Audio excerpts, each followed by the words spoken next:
বয়স সন্ধি, বয়স এবং আমাদের সন্ধির যে স্বাস্থ্য, এটা খুব জরুরি আজকাল। মানে এইজিংয়ের জন্য জয়েন্ট হেলথ।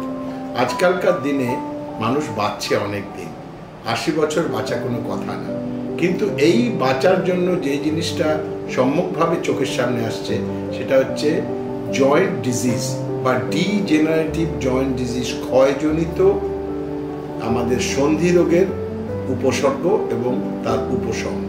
আমাদের জয়েন্টগুলো ক্ষয়ে যাচ্ছে, ক্ষয়ে গেলে পরে তার ব্যথা প্রদাহ হতে পারে, সেটা কোমর হতে পারে, সেটা হাঁটু হতে পারে, সেটা কোনোই হতে পারে, সেটা ঘাড়, সব জায়গারই ক্ষয়জনিত রোগ আসছে।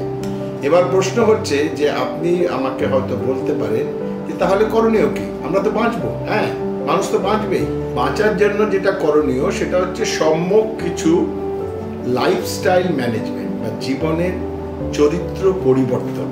যেমন কি, প্রথমভাবে বলি যে ওজন কমানো। হয়তো আমিও একটু বেশি ওজনের, কিন্তু ওজন আমাদের কমাতে হবে। আমাদের রেগুলার এক্সারসাইজের মধ্যে থাকতে হবে, তবে সেই এক্সারসাইজটা কিন্তু খুব হেভি এক্সারসাইজ না।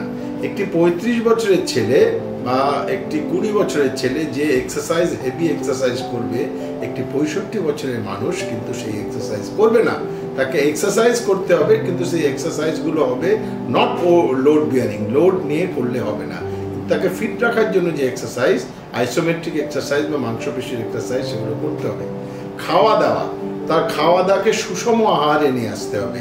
খাওয়া দাওয়ার মধ্যে তেল, ঝাল, মশলা, তৈলাক্ত পদার্থ এইসবগুলো থাকা চলবে না, কিন্তু omega 3 fatty acid, vitamin D, calcium এই বা নর্মাল ভিটামিন B12, এই জন্য যে সুষম আহার, সুষম আহারে তাকে থাকতে হবে।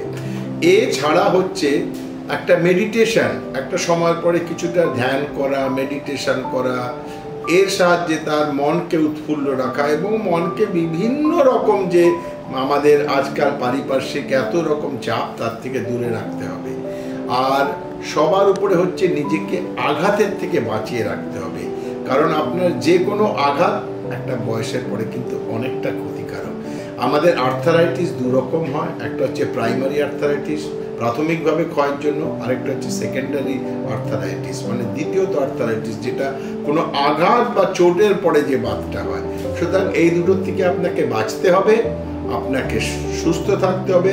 সুতরাং হাতের 5টা আঙ্গুল, সেই 5টা আঙ্গুল আপনাকে বলে দিই: সুষম আহার, সুষম ব্যায়াম, ওজন কমানো, নিজেকে লাইফস্টাইল ম্যানেজমেন্ট করা এবং নিজেকে উৎফুল্ল রাখা, মেডিটেশন করা। এই 5টা যদি করতে পারেন, মুঠোর মতন আপনার শরীরের জয়েন্ট বা সব কিছু ভালো থাকবেন, আর আপনি বলতে পারবেন যে let's live a long life. এবং আমি চাই সবাই সুস্থ থাকুন। সুস্থ থাকাই মানুষের জীবন এবং